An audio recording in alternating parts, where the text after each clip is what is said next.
Breaking news ঐতিহাসিক ৫ August অর্থ মন্ত্রণালয়ের ওয়েবসাইটে পে স্কেল গ্যাজেট ও বেতন তালিকা প্রকাশ।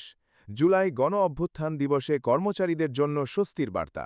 তো দর্শক, নবম পে স্কেলের আজকের গুরুত্বপূর্ণ নিউজটি আপনি যদি একজন সরকারি কর্মচারী হয়ে থাকেন তাহলে শেষ পর্যন্ত দেখুন। আর শুরুতেই এই চ্যানেলটি সাবস্ক্রাইব করে রাখুন নবম পে স্কেলের সকল নিউজ সবার আগে পেতে। ব্রেকিং নিউজ আজ ৫ অগস্ট ঐতিহাসিক জুলাই গণ অভ্যুত্থান দিবসে অর্থ মন্ত্রণালয়ের অফিসিয়াল ওয়েবসাইটে আনুষ্ঠানিকভাবে প্রকাশিত হয়েছে সরকারি কর্মকর্তা কর্মচারীদের বহুল প্রতীক্ষিত পে স্কেল গেজেট ও বেতন তালিকা। গণ অভ্যুত্থানের চেতনাকে ধারণ করে এই বিশেষ দিনে গেজেট প্রকাশের মধ্য দিয়ে লাখ লাখ কর্মচারী ও পেনশনভোগীর দীর্ঘ প্রতীক্ষার অবসান ঘটল। আজ সকাল থেকেই অর্থ মন্ত্রণালয়ের ওয়েবসাইটে এই গেজেট ও বেতন তালিকা আপলোড করা হয়। জুলাই গণ অভ্যুত্থান দিবসের এই ঐতিহাসিক দিনে প্রধানমন্ত্রীর নির্দেশনায় এই প্রকাশনা সম্পন্ন হয়েছে। এর মাধ্যমে নতুন বেতন কাঠামো কার্যকর হওয়ার পথ সম্পূর্ণ উন্মুক্ত হয়ে গেল। গেজেট প্রকাশের সঙ্গে সঙ্গেই সামাজিক যোগাযোগ মাধ্যমে সরকারি কর্মচারীদের মধ্যে উচ্ছ্বাসের বন্যা বইতে শুরু করে। অনেকে এই সুখবরকে ঐতিহাসিক মুহূর্ত হিসেবে আখ্যায়িত করেছেন। একজন কর্মচারী বলেন, আমাদের দীর্ঘদিনের স্বপ্ন পূরণ হল। জুলাই অভ্যুত্থানের চেতনায় আজকের এই দিন আমাদের জন্য স্মরণীয় হয়ে থাকবে। অর্থ মন্ত্রণালয় সূত্র জানায়, প্রধানমন্ত্রীর নির্দেশনায় দ্রুত সময়ের মধ্যে এই গেজেট প্রণয়ন করা হয়েছে। অর্থমন্ত্রী আমির খুসরু মাহমুদ চৌধুরী বলেন, আজ ঐতিহাসিক জুলাই গণ অভ্যুত্থান দিবসে আমরা কর্মচারীদের স্বপ্নের গেজেট প্রকাশ করছি। এটি কর্মচারীদের প্রতি আমাদের অঙ্গীকার। প্রকাশিত গেজেট অনুযায়ী ১ থেকে ১০ম গ্রেডের কর্মচারীদের মূল বেতন ৪০% বৃদ্ধি পেয়েছে এবং ভাতা বাড়ানো হয়েছে ২০%। ১১ থেকে ২০তম গ্রেডের কর্মচারীদের মূল বেতন ১০০% অর্থাৎ দ্বিগুণ করা হয়েছে এবং ভাতা বাড়ানো হয়েছে ৫০%।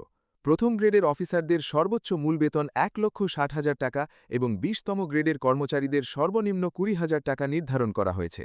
পেনশনভোগীদের জন্য এসেছে যুগান্তকারী সুখবর। পেনশন ১০০% অর্থাৎ দ্বিগুণ করা হয়েছে। চিকিৎসা ভাতা বাড়িয়ে মাসিক ৪,০০০ টাকা করা হয়েছে। পেনশনভোগীরা বার্ষিক ৫% হারে ইনক্রিমেন্ট পাবেন। ১১ থেকে ২০তম গ্রেডের কর্মচারীদের জন্য বিশেষ রেশন সুবিধা চালু করা হয়েছে। তো দর্শক, ভিডিওটির এই মুহূর্ত পর্যন্ত যারা দেখছেন তারা চ্যানেলটি সাবস্ক্রাইব করে রাখুন নবম পে স্কেলের সকল নিউজ সবার আগে পেতে।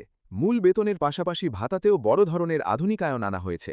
বাড়ি ভাড়া ভাতা মেট্রোপলিটন এলাকায় ৬০% এবং মফস্বল এলাকায় ৪০% নির্ধারণ করা হয়েছে। শিক্ষা সহায়তা ভাতা বাড়ানো হয়েছে এবং বিশেষ উৎসব ভাতা ২০% বৃদ্ধি পেয়েছে। প্রধানমন্ত্রী তারেক রহমান জুলাই অভ্যুত্থান দিবসের এই বিশেষ দিনে কর্মচারীদের উদ্দেশ্যে বলেন, আমি জানি কর্মচারীরা কষ্ট করছেন। জুলাই অভ্যুত্থানের চেতনা হল ন্যায় বিচার ও সাম্য প্রতিষ্ঠা। আজকের এই গেজেট প্রকাশের মাধ্যমে আমি কর্মচারীদের ন্যায্য অধিকার নিশ্চিত করলাম।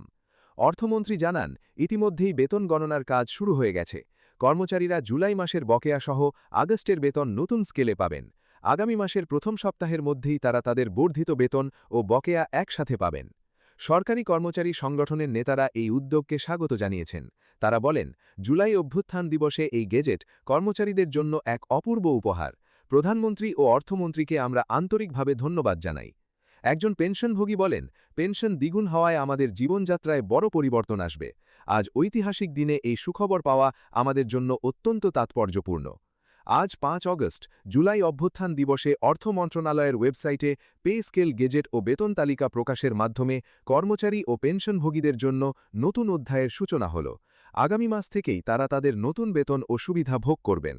প্রধানমন্ত্রী তার বক্তব্য শেষে বলেন, জুলাই অভ্যুত্থানের চেতনা বাস্তবায়নে আমরা সব সময় কাজ করব। আজকের এই গেজেট আমাদের প্রতিশ্রুতির অংশ। নবম পে স্কেলের সকল আপডেট পেতে আমাদের চ্যানেলটি সাবস্ক্রাইব করে রাখুন। আজ এ পর্যন্তই।